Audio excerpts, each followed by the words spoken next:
A NASA, a Agência Espacial dos Estados Unidos, anunciou nesta segunda-feira uma nova descoberta sobre a Lua. Segundo a agência, foi encontrada água na superfície lunar.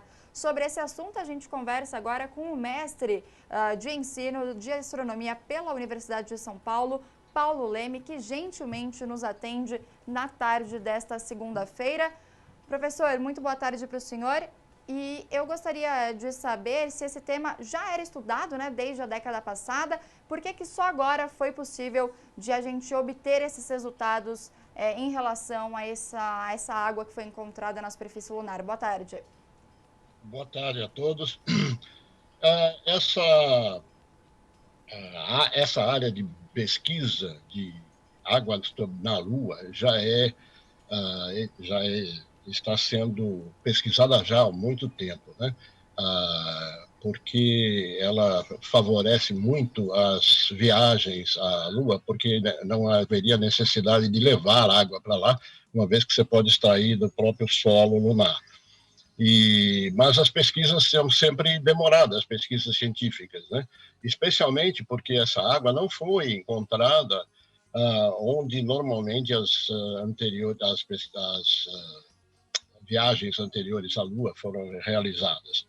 Ela foi encontrada no polo sul da Lua, no interior de uma cratera.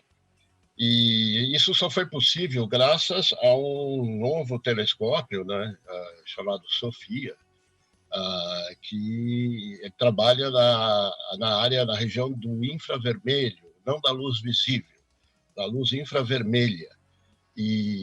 Então as pesquisas são sempre um pouco demoradas e só agora realmente a NASA conseguiu descobrir, especialmente pela localização, né, e pela tecnologia usada. Professor, participa aqui com a gente desse bate-papo a nossa repórter, a Nani Cox. Eu vou pedir para ela também fazer algumas perguntas para o senhor. Nani, boa tarde, por favor, fique à vontade. Boa tarde, viu, Nicole? Boa tarde, professor.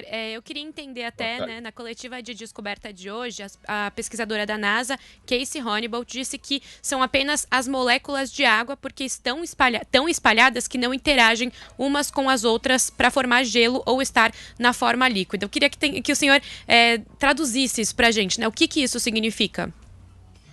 Isso significa que foram encontradas traças de água, né? São algumas moléculas através da espectrometria infravermelha. Então, é uma técnica muito sensível e aí consegue-se determinar a localização de pequenos aglomerados de moléculas muito, muito pequenas, que não dá para preencher um balde, digamos, de água, né? Então, ainda foi o primeiro anúncio da NASA, não se tem muita informação ainda, né? Ou pelo menos a NASA não divulgou. Mas, enfim, trata-se de poucos lugares dentro de crateras profundas que normalmente não ficam iluminadas pelo Sol. Pensando nisso, então, pode ser um obstáculo, talvez, para que essa água seja utilizada como a NASA pretende, né, para abastecer as aeronaves, para consumo até dos astronautas? Isso pode ser um obstáculo? É uma dificuldade, é um obstáculo, sim. Vai ser necessário mais pesquisas, né, e mais uma evolução nas pesquisas para poder verificar a probabilidade de se ter água em quantidade suficiente para abastecer, digamos, uma missão lunar, né? Está programada uma missão Artemis para proximamente, né, da NASA, que vai levar um homem e uma mulher à Lua, mas isso, para esta daqui, eu não acredito que ainda seja possível. Mas nas descobertas, né, na evolução das pesquisas, sempre há uma evolução lenta, mas é possível que nas próximas missões já seja possível ter essa possibilidade. Professor, até a década de 90, né, os cientistas acreditavam que, por não ter uma atmosfera que protegeria o solo dos raios solares, a superfície lunar, então, ela estava seca. Com essa água, como essa água, na verdade, ela pode ter se formado lá, então? Então, exatamente por isso, porque na realidade ela estaria em crateras, no fundo de crateras nos polos. E essas crateras não recebem luz do Sol diretamente, nem luz, nem radiação infravermelha, que é calor, né? E então elas ficam a uma temperatura bem mais baixa. E dessa forma é possível até que essas moléculas, quando se juntarem, elas podem se formar gelo, pela baixa temperatura, né? Essa é a possibilidade. Bom, eu agradeço agora a repórter Anne Cox, que participou dessa entrevista com a gente. Eu gostaria só de fazer uma última pergunta para o senhor, professor. Diante de tudo isso que o senhor explicou para a gente, né? Por que essa descoberta ela é importante? O que a NASA pode fazer a partir de agora em relação a essa descoberta?